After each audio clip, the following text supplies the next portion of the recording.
નમસ્કાર દર્શક મિત્રો, હું જપન શાહ, કાનમ એક્સપ્રેસ ન્યૂઝમાં આપનું સ્વાગત છે. જોઈએ આજના મુખ્ય અને મહત્વના સમાચાર.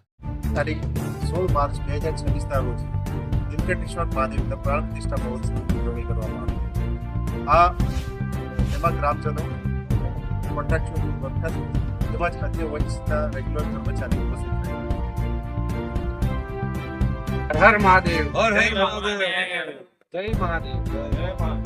આજે તારીખ 16 માર્ચ 2026ના રોજ લપકા કોલોની ખાતે નીલકંઠ મહાદેવની પ્રતિષ્ઠા કરવામાં આવી છે. આ કાર્ય આપણા ઓએનજીસી અંકલેશ્વરના વરિષ્ઠ અધિકારીઓ અને આપણા બધા ઓએનજીસી ડિલિવરીના મિત્રોના સહયોગથી બહુ સારું કામ થયું છે અને આજે એની પ્રાણ પ્રતિષ્ઠા થઈ છે. એટલે આપણી લપકા કોલોની મને બહુ સૌભાગ્યની વાત